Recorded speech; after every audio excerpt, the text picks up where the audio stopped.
Second thing has been learning how to not demonize food. During COVID, challenged myself to get down to 8% body fat while being at home. And so I lost 20 kilos in 5 months. Jeez. I got down from something like 21% body fat down to 8% body fat. In 5 months? In 5 months. I was doing intermittent fasting. 20 hours off, 4 hours on. Wow. And 1,200 calories a day. Would that be, do you think it was in one meal, or you just kind of spread it over the It was, over the 4 hours, it was 3 meals. 3 meals in 4 hours. 1,200 calories. Yeah. In total. And it almost broke me. And not only did it almost break me, it almost broke my parents.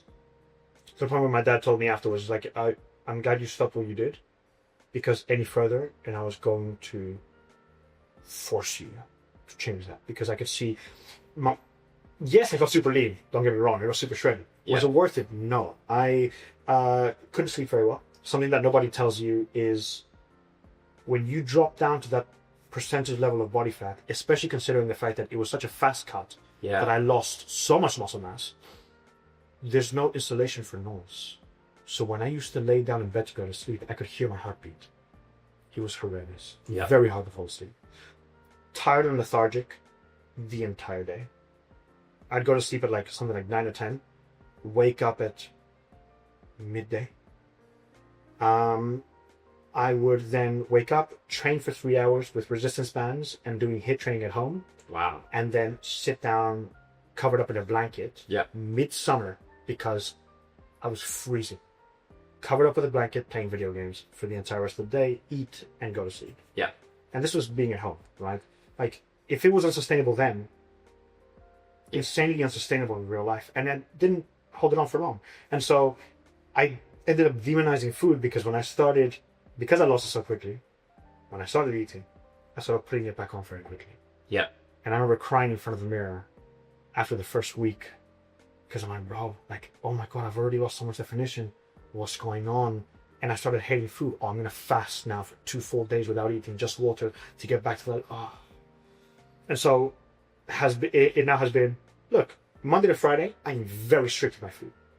Saturdays and Sundays, at least and as long as I'm getting the protein needed, I don't really worry about what I'm having. If I want to have a piece, I'm going to have a piece. Yeah.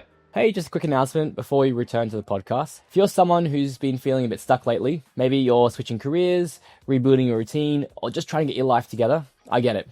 That's exactly why I write the Midweek Motivation newsletter, where every week I share real, honest thoughts on training, mindset, and the messy process of figuring life out. Especially for guys like us, we're in our 20s and 30s, just trying to get ahead in our careers, fitness, and performance. It's short and it's personal, and it might just give you the push you need during the middle of the week when it's least motivating. You can subscribe using the link in the show notes below, or go to substack.com and search up Midweek Motivation. All right, let's get back to the podcast. I'm going to work it out throughout the week anyways. I'm not aiming to be a Mr. Olympic competitive athlete, bodybuilder off stage. Not really needed. But I can also enjoy my time with my food, enjoy the foods that I like, or even make healthier versions of it on the weekends, which is great. Yeah. My wife gets to enjoy whatever food she wants with me, with her, without her feeling like she's eating and I can't, or she's teasing me with food, whatever. And I can go out and enjoy myself without feeling guilty either. Yeah. If I want to go and have a drink, I'll go. Like, I don't drink ever, but when I go for a drink, I'm going to go and enjoy myself. Right? Yeah. So I think that's the second one. And then I think the third one was just reinforcing self-love. I remember doing a test. I spoke to a really, really dear friend of mine, somebody who I consider an older sister. And she sat me down when I was going through this period, and she says, what I want you to do is I want you to, every morning, you go to the bathroom, fully naked. I want you to look in the mirror and choose something that you like about yourself. Choose 3 things that you like. And at the beginning, it might not be things that you like. It might just be things that you don't hate. Yeah, okay. And I remember the first day looking in the mirror and bursting into tears because there wasn't a single thing that I could find that I liked about myself.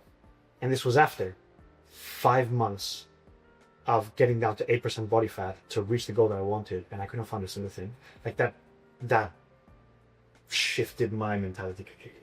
And so every day I try a little bit more, and I'm like, oh, you know what? I don't mind the shape of my ears.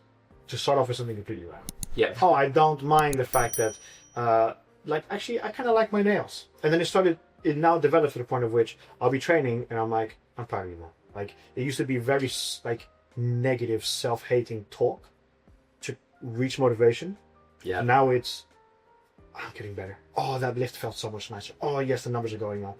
And yeah, I think with those 3 things is now why in the past year and a half, I'm now in a much better, happier spot. Yeah. Oh, that's so cool to hear that this transformation. I only knew the surface level of all that. So Yeah. I'm proud of you, man, for coming such a long way and also sharing that as well. Thank you, man. I appreciate you. No, but it's insane, right? Because, well, we've known each other for Almost a year. Yeah. Yeah. And we talk. And we talk in the gym. We talk in the gym all the time. But this is the thing that I love with stuff like this, and also why I love spending so much time with my clients, is you never know the deeper level stuff. And then you find out about it, and suddenly everything makes more sense. Right? Like, I always try to find out the why of why somebody's training. Why is somebody in the gym?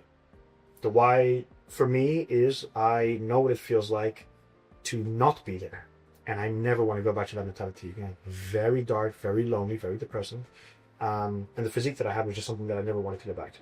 And so that's the why, that even on the tough days, when motivation has waned, what's going to get me to the gym? What's going to get me to look after myself a little bit? Well, it's going to be that. And so that's what's going to be down to the discipline and the dedication of it.